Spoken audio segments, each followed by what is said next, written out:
ইসলামী আন্দোলন বাংলাদেশ তুরাগ থানার নবগঠিত কমিটির পরিচিতি সভা অনুষ্ঠিত ৮ মে ২০২৫ রোজ বৃহস্পতিবার বিকাল ৫টায় রাজধানীর তুরাগ এলাকায় রানা ভোলাস্ত কাউন্সিলর অফিস সংলগ্ন মাঠে ইসলামী আন্দোলন বাংলাদেশ তুরাগ থানা শাখার পরিচিতি সভা ও সাংস্কৃতিক অনুষ্ঠান আয়োজিত হয়।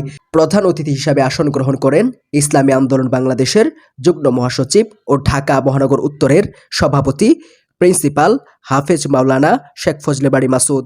এ সময় তিনি বলেন, চামড়া শিল্প উদ্ধারে সরকারের দৃশ্যমান পদক্ষেপ দেখতে চাই দেশবাসী। চামড়া শিল্প বাংলাদেশের একটি প্রধান শিল্প। বাংলাদেশ সরকার এটিকে অগ্রাধিকার খাত হিসাবে ঘোষণা করে। কর্মসংস্থান সৃষ্টিতেও এই শিল্পের ভূমিকা রয়েছে, কিন্তু বিগত পতিত সরকার প্রতিবেশী রাষ্ট্রের পরিকল্পনায় বৃহৎ এই শিল্পকে প্রায় ধ্বংস করে গেছে।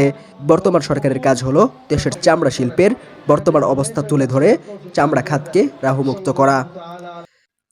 থানা শাখার সভাপতি আলহাজ মোহাম্মদ গোলাম আজমের সভাপতিত্বে অনুষ্ঠিত পরিচিতি সভায় বিশেষ অতিথি হিসেবে উপস্থিত ছিলেন ইসলামী আন্দোলন বাংলাদেশ ঢাকা মহানগর উত্তরের সিনিয়র সহসভাপতি আলহাজ আনোয়ার হোসেন।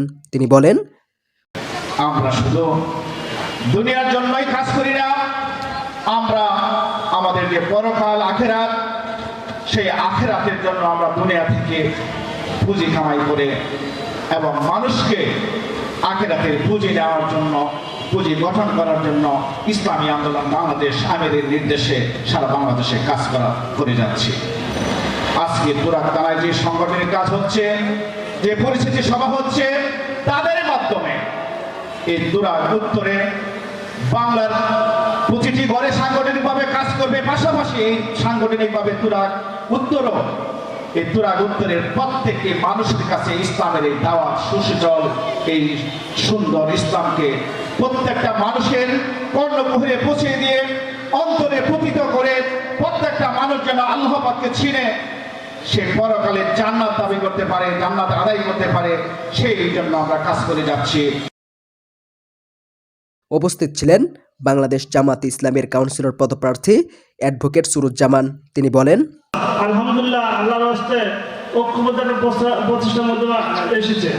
ইতিপূর্বে আলেমরা সাধারণত অন্যান্য বড় দলের ক্ষমতা দেওয়ার সিঁড়ি হিসাবে ব্যবহৃত হইত। আজকে আলহামদুলিল্লাহ তা না, ইসলামী পন্থী ক্ষমতা দেওয়ার খুব কাছাকাছি চলে আসছে। যদি ইসলামী দল সকল ঐক্যবদ্ধ থাকতে পারে, অবশ্যই এদের ক্ষমতা দেবে ইনশাআল্লাহ। জনগণ সবাই বলতেছে, বহু দল দেখেছি, এবার আমরা ইসলামকে দেখতে চাই। আলহামদুলিল্লাহ, ইসলামপন্থীরা সকলে মিলে একটি প্ল্যাটফর্মের সৃষ্টি করছে, এক ভোটে বাক্স বানানোর চেষ্টা করছে। যদি এটা সফল হয়, নিঃসন্দেহে আগামী নির্বাচন হবে ইসলামের নির্বাচন। আরও উপস্থিত ছিলেন উপদেষ্টা ডাক্তার মোহাম্মদ আখতারুজ্জামান, মোহাম্মদ হায়দার আলী, মোহাম্মদ আবু তাহের, মোহাম্মদ আশরাফ আলী, মুফতি হাবিবুল্লাহ কাসিমি, মোহাম্মদ মামুন মোল্লা, মোহাম্মদ শাহ আলম সদর, মোহাম্মদ ফারুক হোসাইন, শাহ মোহাম্মদ আয়াতুল্লাহ আনসারি প্রমুখ।